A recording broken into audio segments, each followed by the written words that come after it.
a advertência contra um perigo de se viver uma vida infrutífera, permanecer absolutamente válida em nossos dias. Precisamos compreender que a nossa resposta à mensagem da cruz de Cristo é a sua ressurreição, e a sua ressurreição sempre envolverão apenas duas respostas possíveis: fé ou incredulidade. Crer em Cristo, levar a produção de frutos para a glória de Deus. A incredulidade conduz apenas à inutilidade e à maldição, como veremos na parábola da figueira. Vemos hoje um cristianismo muito centralizado no eu. A cristandade é individualista, de maneira que cada um tem uma enorme preocupação apenas com o seu bem-estar, com aquilo que busca, com o que deseja, com o que almeja, com o que acha, com o que quer e com o que não quer. A igreja deixou de ser a comunidade em que se exercitam os dons para servir a casa de Deus, visando o crescimento e a edificação dos irmãos, e passou a ser o lugar em que se é servido pelos irmãos. Não se procura mais uma igreja local seguindo o critério da fidelidade bíblica e zelo pela pregação da genuína palavra, mas pelo critério do potencial que determina a igreja, tem de causar o bem-estar nas pessoas. A cruz de Cristo, ela deixou de ser algo que se deve carregar todos os dias, para ser apenas um símbolo de religiosidade na vida dos cristãos. Assim, está, em geral, a cristandade do século XXI. As pessoas mais preocupadas com a sua realização pessoal do que com a produção de frutos para a glória de Deus. Jesus pouco é mencionado nas mensagens de hoje em dia. Muitos congressos, programações, pregações e organizações religiosas, mas o nome de Jesus e as suas palavras pouco são difundidas. Hoje o Senhor falará conosco sobre a produção de frutos e que estamos numa batalha espiritual, e nessa batalha nós devemos prosseguir avantes no Senhor. Aleluia, glórias a Deus. Seja muito bem-vindo a mais um culto da Igreja Central de Iguape. Eu me chamo Camilo e você está em mais um culto online. Antes de mais nada, meu irmão e minha irmã, eu quero pedir a você que está nos assistindo que você visite a nossa página no Facebook, que você visite o nosso site da Igreja Central de Iguape e que você também possa divulgar o canal da Igreja Central através das mídias sociais, que você se inscreva no canal, que você divulgue esse canal, que tem um compromisso. A Igreja Central de Iguape tem esse compromisso em anunciar o verdadeiro Evangelho, anunciar a palavra genuína, anunciar a palavra verdadeira, anunciar a verdade de Cristo, anunciar a palavra de Cristo. Não há preocupação aqui, meu irmão e minha irmã, com o aparecimento do homem, com a teologia humana, com o que o homem acha ou deixa de achar. Não há preocupação aqui com os achismos atuais. A preocupação aqui é, primeiramente, cultuarmos a Deus através dos cultos que estão acontecendo devido às circunstâncias de maneira online, mas estão acontecendo nos nossos lares, que é do agrado de Deus, é do agrado do Senhor, que cultuemos a Deus em nossos lares, porque infelizmente muitos cristãos são apenas cristãos dentro da igreja e não são cristãos dentro da sua casa. Dentro da sua casa não tem reverência por Deus, dentro da sua casa não há respeito pelas coisas de Deus, dentro da sua casa não há uma harmonia com as coisas de Deus, dentro da sua casa é uma bagunça, sua vida é uma bagunça. Então Deus está permitindo os cultos dentro do nosso lar, porque o nosso lar nós venhamos a estar chamando, buscando a presença de Deus para a nossa vida, porque Deus não é um Deus que fica na igreja, Ele é um Deus onipotente, onipresente, onisciente, sabe de tudo, tem todo o poder e está em todos os lugares ao mesmo tempo. Pena que muitas vezes eu e você não queremos cultuar a Deus em nossos lares, mas para a glória de Deus e graças a Deus, Deus tem permitido, igreja do Senhor, que nós venhamos a cultuá-lo dentro dos nossos lares, Que coisa maravilhosa, que coisa grandiosa, que coisa, que sinal, que poder, que santidade da parte desse Deus, que misericórdia. Deus poderia ter nos abandonado, nós poderíamos estar sem internet, poderia ter acontecido aí um apagão no meio da internet, nós estarmos sem nenhuma direção para nossas vidas, mas pela misericórdia de Deus, temos os áudios através do WhatsApp, temos as mensagens que são pregadas aqui, independente que sou eu, se é o presbítero João Batista que tem arrebentado a boca do balão, se é outro qualquer irmão, se é um pastor. Importante para nós é que Deus venha trabalhar, Deus venha falar e que seja Deus falando, porque também não interessa eu estar aqui para não estar falando na direção de Deus, não interessa nada alguém vir aqui e não falar na direção de Deus, não falar na vontade de Deus, não for para edificar a nossa vida através da mensagem genuína, verdadeira, pura, que é a palavra do Senhor.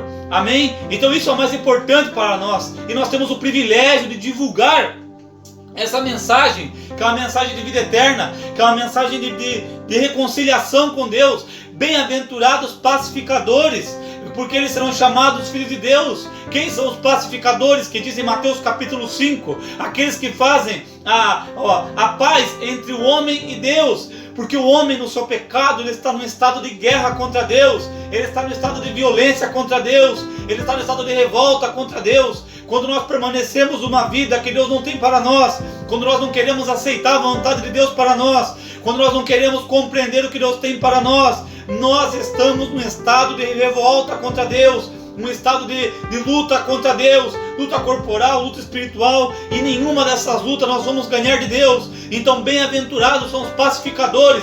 Não é quem levanta a bandeira da paz e sai tremulando essa bandeira por aí, não é quem é bonzinho, não. Os pacificadores são aqueles que convencem através da palavra, através do Espírito Santo, são usados por Deus para nos convencer do pecado e que nós venhamos a assinar o termo de rendição para com esse Deus poderoso, para com esse Deus maravilhoso, para com esse Deus santo, eterno, para que venhamos a ter a paz, o gozo eterno, a vida eterna. Bem-aventurados pacificadores, porque eles serão chamados filhos de Deus.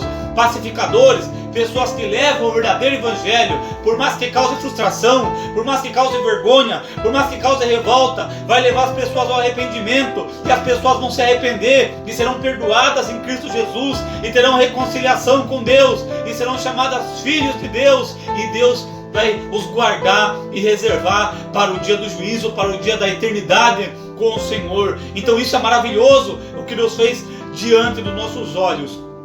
Nós temos o privilégio de adorarmos a Deus dentro dos nossos lares, nós temos o privilégio de adorarmos a Deus dentro das nossas casas, e nós vamos adorar a Deus mais uma vez através da ministração do seu ensino, da sua palavra. Eu e você estamos aqui para aprender mais uma vez, para a glória de Deus. Por esses dias podemos encontrar aí um servo de Deus, da qual nós temos muito apreço por ele, e ele pôde nos parar numa das esquinas da vida e falar conosco a respeito de como ele tem acompanhado a palavra de Deus aqui nessa casa de oração, de como ele tem acompanhado as ministrações do pastor João Mário, dos diáconos, dos presbíteros, de todos nós aqui na Igreja Central, os ensinamentos das criancinhas, e que maravilhoso é o trabalhar de Deus. Então, meus irmãos, nós podemos ver ali uma autoridade da parte de Deus, vendo quão importante é esse trabalho evangelístico, esse trabalho de levar a palavra, esse trabalho de levar a anunciar a palavra da verdade para todos que possam nos ouvir, para todos que possam ser alcançados pela palavra do Senhor. Ele nos disse que muitas pessoas que nós não conhecemos estão sendo alcançadas por essas palavras, que essas palavras elas têm base bíblica, têm conteúdo bíblico. Meu irmão, nós não podemos falar isso para se vangloriar, porque a partir do momento que a vanglória tomar conta do nosso coração, acabou para nós. Acabou a Igreja Central, acabou a minha família, a presença de Deus, e nós vamos nos tornar infrutíferos, porque não é esse o objetivo da Igreja Central. Mas agora, Deus confirmar através das pessoas que muitas vezes nós menos esperamos, que a palavra está produzindo efeito, que a palavra está alcançando, que a palavra está mudando, que a palavra está transformando, e que Deus está alcançando mais e mais pessoas. Isso é maravilhoso, porque toda a honra e toda a glória deve ser dadas apenas a Jesus. Glórias a Deus por essas coisas. Isso nos fortalece, isso nos alegra, isso nos renova, porque contrário do que muita pessoa pensa, dá trabalho fazer a obra de Deus. dia após dia o diabo vem falar para mim e para os seus obreiros e para você também: pare, desista, não vale a pena, não vai dar certo, é melhor você parar, é melhor você largar a mão, é melhor você abandonar, é melhor você não fazer, não faça, tem outro fazendo, e etc, etc. Tudo palavra de derrota, palavra do diabo, que se eu e você quisermos nós podemos acolher.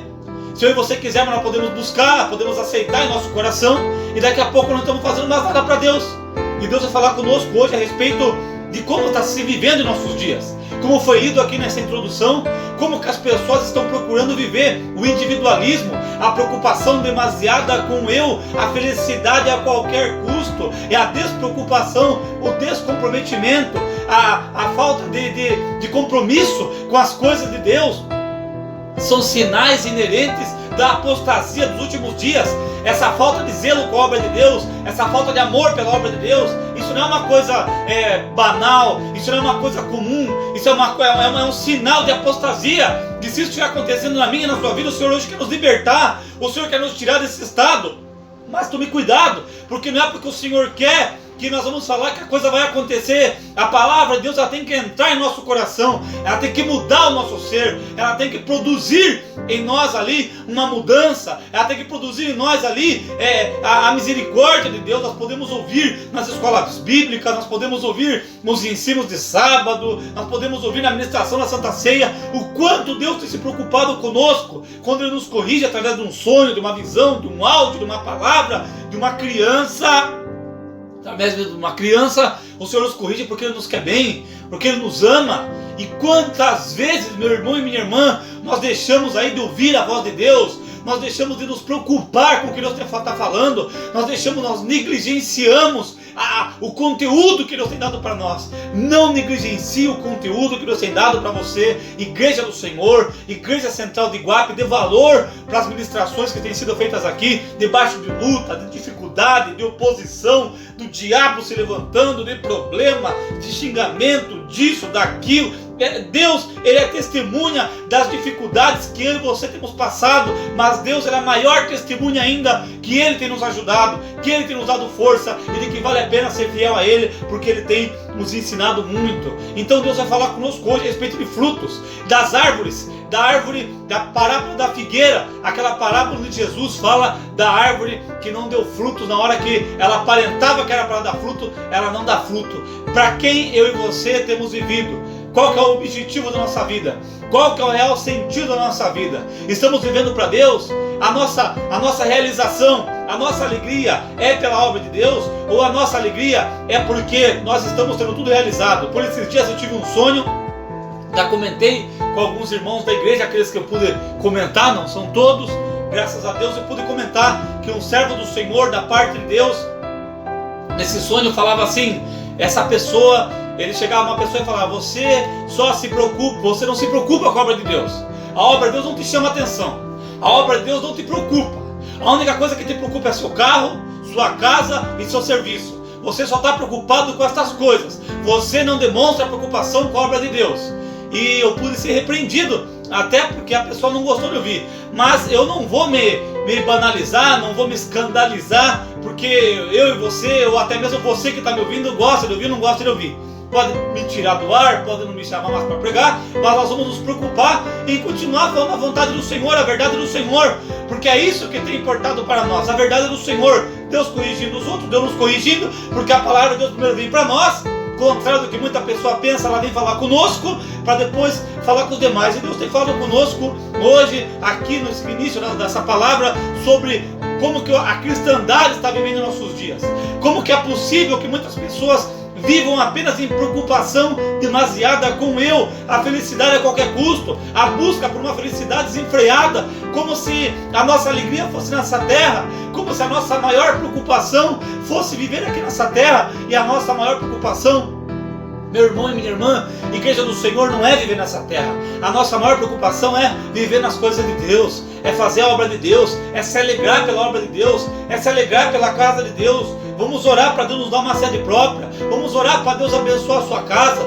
Vamos orar para Deus continuar falando a sua verdade. Vamos orar para Deus continuar direcionando os pastores. Vamos orar para Deus dar crescimento para a sua obra. Vamos orar para que seja feita a vontade dele aqui na terra como no céu. Vamos orar para que Deus possa fortalecer nossas vidas. Vamos orar para que Deus possa abençoar aqueles que têm orado por nós. Vamos orar para que Deus converta aqueles que nos odeiam. Vamos orar para que Deus possa ajudar as nossas vidas a prosseguirmos firmes, como nós aprendemos no estudo passado, para que quem está de pé cuide para que não caia. Aleluia! E graças a Deus. E nós vamos aprender hoje sobre essa figueira, essa parábola, essa lição que Jesus nos dá sobre a obrigação nossa de dar frutos espirituais, frutos da parte de Deus. Muitas pessoas elas se preocupam apenas com o seu eu, e nós acreditamos que o que nós achamos, o que nós pensamos, muitas vezes está certo. Humanamente falando, Igreja do Senhor, você que me assiste, você que me acompanha aqui agora, humanamente falando, muitas coisas que nós achamos, ela pode estar certa. Pela razão humana, esse pensamento pode estar certo. Só que tem um detalhe, como nós aprendemos com Jesus, ele ensinando Nicodemos naquela noite, eu não sei se madrugada, o que ele ensina para Nicodemos? Aquele que nasce da carne só pode entender as coisas da carne, tem que nascer de novo.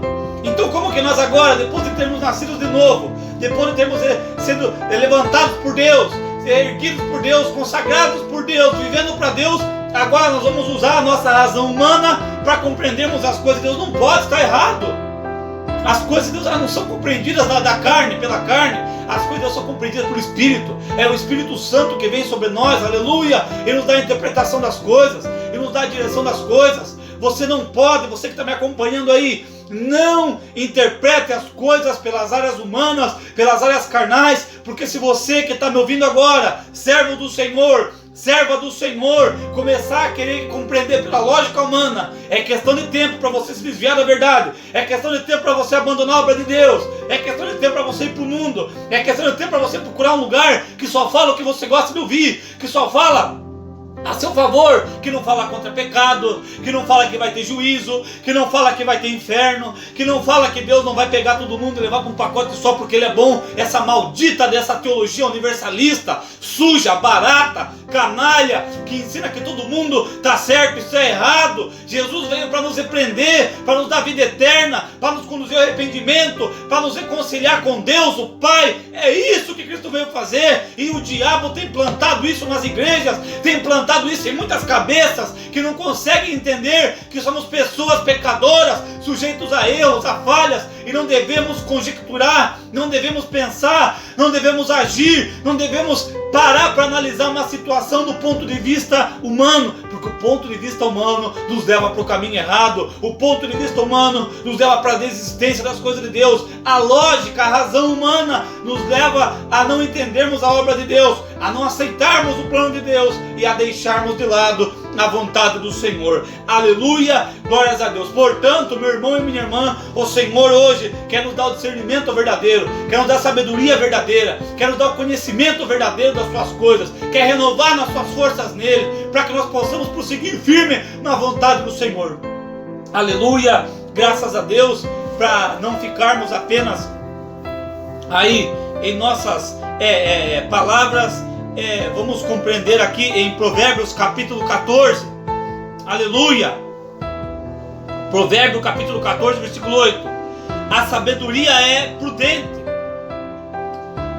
a sabedoria do prudente é entender o seu próprio caminho, mas a estultícia do insensato é enganadora. Os loucos zombam do pecado, mas entre os retos há boa vontade. O coração conhece a própria amargura, e da sua alegria não participará o estranho. A casa dos perversos será destruída, mas a tenda dos retos, ela sim florescerá. Aleluia, glórias a Deus. Há caminho que ao homem parece direito, ou seja, pelo compreender humano, pela razão humana dele estar certo de fazer isso. Muitas vezes eu e você, Igreja do Senhor, para agirmos pela nossa razão, pelo nosso comportamento, pelo que as circunstâncias falam, é o certo a se fazer. Então há caminhos que aos olhos do homem parecem retos, mas ao cabo dá em caminhos de morte. Aleluia! Glórias a Deus! O Senhor Ele quer nos livrar do caminho da morte. Aconteça o que acontecer, venhamos a fazer a vontade do Senhor, porque é isso que nos importa. Continuando a lição de hoje, que vai falar sobre os frutos espirituais, nós vamos aprender sobre o momento que Jesus se depara ali com uma figueira. No percurso, o evangelista Marcos nos informa que Jesus teve fome. Entre Betânia e Jerusalém havia uma pequena vila chamada de Betfagé. A importância dessa informação consiste em que o termo Betânia significa casa das tâmaras ou figos, e Betfagé significa lugar dos figos verdes. Isso significa que no trajeto de Betânia a Jerusalém, na época desse episódio, havia muitas figueiras às margens da estrada. Aleluia! Glórias a Deus! Cristo se dirigiu a uma dessas figueiras. Vendo de longe uma figueira com folhas, foi ver se nela, porventura, acharia alguma coisa. Aleluia! Apesar de existirem muitas figueiras naquele lugar, havia uma que se destacava dentre as demais, porque apresentava folhas. Não era normal naquele período uma figueira apresentar folhas. Não era o tempo de figos. A questão é que as folhas só aparecem durante o período das 2 safras de figos, sendo que a primeira acontece durante os meses de maio e junho, e a segunda nos meses de agosto e de setembro, no hemisfério norte. Em alguns casos raros, os frutos aparecem antes das folhas. Este período descrito no Evangelho era o da Páscoa. Portanto, os eventos aqui narrados se deram no final do mês de março e por volta do início do mês de abril. Enquanto Jesus viu aquela figueira bonita, cheia de folhas, imaginou que poderia encontrar alguns figos para saciar sua fome e a dos seus discípulos. Ao se aproximar da figueira, nada achou senão apenas folhas. Ela não tinha a aparência de ser uma árvore frutífera, mas na realidade ela tinha a aparência de ser uma árvore frutífera, mas na realidade não tinha produzido fruto, um único fruto sequer, nem mesmo brotos. Jesus então pronunciou uma maldição por não ter achado fruto nenhum naquele figo. Nunca, jamais coma alguém fruto de ti. E seus discípulos ouviram isto. Uma das dificuldades em torno desse milagre está em que muitas pessoas julgam que Jesus foi demasiadamente severo com essa figueira. Afinal de contas, era uma pequena árvore e não uma pessoa. Então por que ele amaldiçoou? É uma exclamação, uma pergunta. Não devemos imaginar que Jesus estava punindo aquela árvore, especificamente por sua improdutividade. A ação de Jesus, diz-nos, é uma ação profética, com uma parábola encenada. Jesus estava usando a figueira e a maldição sobre ela como uma lição concreta para os seus discípulos. A figueira era um símbolo. Isso pode ser visto como no Antigo Testamento muitas vezes. De igual modo, quando no Antigo Testamento fala da destruição da figueira, isso é um quadro de julgamento da nação, no caso de Israel. O próprio Jesus, em outra ocasião, contou uma parábola sobre uma figueira para ensinar algo a respeito da improdutividade. Isso, do mesmo modo que a figueira apresentava folhagem, mas não fruto. Os judeus, o povo de Deus, mostravam o culto externo, apenas a aparência de servo de Deus, mas não o crescimento espiritual, a dedicação com a obra. Uma prova disso pode ser vista no arranjo literário de Mateus, que relata a expulsão dos vendilhões de dentro do templo por parte de Jesus, um pouco antes da maldição que ele proferiu sobre aquela figueira. Isso está registrado em Mateus, capítulo de número 21, do versículo 1 a 17. Aleluia! Glórias a Deus. Então, igreja do Senhor, a palavra do Senhor que nos foi registrada aqui, que sai no Evangelho de Marcos, fica bem claro que Cristo, ele olhou para uma figueira, viu uma figueira bonita, uma figueira que aparentava alguma coisa, mas quando ele se aproximou daquela figueira, aquela figueira não ofertava o que ela aparentava. Esse é um alerta de Deus para mim e para você, para nós tomarmos cuidado com o que nós aparentamos e não ofertamos.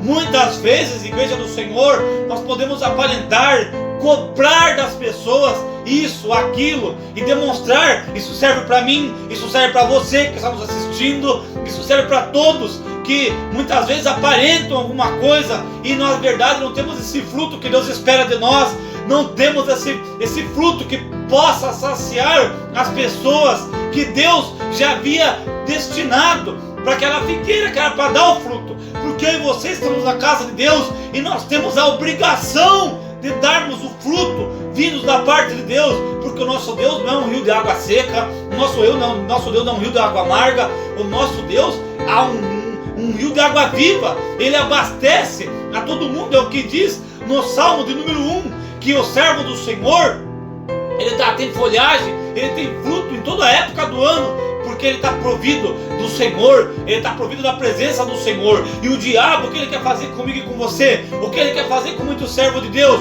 o que ele quer fazer com muitas servas do Senhor, tirar os frutos, que a pessoa ela aparente uma coisa que ela não é, para quando alguém se chegar perto, para pegar um fruto aqui desse servo do Senhor, e vai lá e não tem fruto nenhum, não tem comportamento de servo de Deus, não tem espontaneidade, não tem Espírito Santo, não tem frutos espirituais. É isso que o diabo quer fazer comigo e com você, e o Senhor está nos alertando que nós devemos ter o fruto da parte dele. O Senhor está nos alertando que nós devemos ter a presença dele, nos enchermos dele. Aleluia, glórias a Deus. Essa é a natureza do reino de Deus em Cristo. Ele traz salvação, mas dizer que Deus traz salvação também significa dizer que ele traz a purificação de tudo o que se opõe a ele e a sua justiça. Deus é um Deus que purifica os seus servos. Um dos grandes males é a confiança cega em os privilégios de sermos chamados filhos de Deus. João Batista já nos advertiu: não comeceis a dizer entre vós mesmos, temos por pai Abraão, porque eu vos afirmo que destas pedras Deus pode suscitar filhos a Abraão. Mateus capítulo 3, versículo 9. A natureza maligna e infrutífera é o seu clímax, perdeu o seu clímax na crucificação de Cristo. O Senhor, ele age em favor dos seus servos, para que todos possam produzir o bom fruto. Aleluia, louvado seja o nome do Senhor. A explicação para o fato do milagre de juízo se converter em uma bênção para algumas pessoas está em que o próprio Jesus carregou a maldição de que deveria recair sobre nós e nossos pecados. Ele foi abandonado por Deus, a fim de Deus não abandonar o homem. Ele deu a sua vida em resgate para que muitos fossem resgatados, judeus, gentios, que pela graça reconheçam o efeito salvador da crucificação dos que confiam em Cristo Jesus, e assim que venham a produzir frutos aqueles que permanecem em sua incredulidade, aqueles que não querem aceitar a Cristo, aqueles que não aceitam a vontade de Deus, aqueles que não querem compreender a obra de Deus pelo olhar divino, pelo Espírito Santo, aqueles que querem ouvir apenas o seu coração, o seu ego, compreender a obra de Deus pelo seu próprio entendimento, esses não vão produzir frutos. Mas aqueles que permanecem em sua incredulidade não produzem frutos, e como resultado secam, murcham, permanecem completamente separados da fonte da vida eterna, que se chama Jesus Cristo. A advertência contra esse perigo de viver uma vida infrutífera permanece absolutamente válida em nossos dias. Nós, a igreja de Cristo, eu, você, servo do Senhor, aleluia, precisamos compreender que a nossa resposta à ressurreição da cruz de Cristo e a ressurreição sempre envolverão apenas duas respostas. Aleluia, glórias a Deus. A fé ou a incredulidade. Crer em Cristo leva à produção de frutos para a glória de Deus. O Senhor hoje quer que venhamos a produzir frutos para a sua glória. E para nós chegarmos perto aí e concluindo o ensino de hoje, eu e você devemos saber de uma coisa: Igreja do Senhor, você que está nos acompanhando, meus irmãos e minhas irmãs da Igreja Central de Iguape, de qualquer outra igreja, você que tem nos acompanhado, queira você acreditar ou não, nós estamos em uma batalha espiritual, e essa batalha, ela vai ser decisiva em favor dos servos de Deus. Há uma batalha na qual estamos envolvidos, quer gostemos ou não. Se trata de uma batalha contra a carne, não se trata de uma batalha contra a carne ou contra o sangue, não é disso que se trata. Trata-se de um renhido confronto contra as forças do mal, como nos relata em Efésios capítulo 6, do versículo 12 em diante. Precisamos nos envolver nessa batalha. Não adianta eu e você querer ficarmos de fora. Não adianta eu e você queremos ficar sossegados em nossa casa, ou eu estou assistindo o culto, estou numa boa, estou na minha, estou na moral, ninguém mexe comigo. Não adianta não assistir o culto. Não adianta se aproveitar de uma quarentena para ficar trancado em casa o dia inteiro. Não adianta se preocupar só com o seu serviço, com o seu carro, com o seu bem-estar. Não é para isso que nós somos chamados. Não é para isso. Nós somos chamados para uma batalha espiritual. O grande general é Cristo, e Ele está vendo os seus combatentes. Nós nos envolvemos olhando para a gloriosa realidade anunciada pelos evangelistas, a saber que o Senhor Jesus, na cruz do Calvário, triunfou contra o inferno e Satanás e seus demônios. Como nos aconselha Charles Spurgeon, se quisermos pôr Satanás em fuga, só teremos que proclamar o Senhor Jesus Cristo no poder do seu Espírito Santo. Esse, o inferno e os demônios estremecem. Aleluia, glórias a Deus. Deus, apenas Cristo Jesus, apenas o Espírito Santo tem o poder de nos direcionar, tem o poder de nos ajudar, tem o poder para fortalecer a sua igreja, para fortalecer a minha vida, para fortalecer a sua vida, e para que possamos produzir os frutos espirituais, que não é por força humana, não é por dedicação humana, é por confiança, é por esmero na palavra e na dedicação do Senhor. Que nesse dia, que nessa noite, que nesse culto, que nesse momento, possamos todos produzir frutos para a glória do Senhor, porque o Senhor Jesus está voltando e Ele vai buscar a sua igreja, e nós, a Igreja Central de Iguape, anunciamos: Maranata, ora vem, Senhor Jesus. Que possamos ser fortalecidos, que possamos ser renovados, que possamos ter visão de crescimento, que toda visão de porco seja repreendida. Não aceite a visão de porco para a sua vida, não aceite a visão de miséria, essa visão mesquinha, pessoal. Venha ter a visão do reino de Deus, a pensar na obra de Deus, no crescimento das coisas de Deus. Lutemos para que Deus possa nos fazer instrumentos poderosos em sua mão, ainda aqui nessa terra, e por fim, a vida eterna. Amém? Que Deus seja te abençoando, te fortalecendo e nos ajudando para que possamos dar frutos para o seu reino. Graças a Deus. Cubra sua cabeça, feche os seus olhos e vamos orar ao Senhor.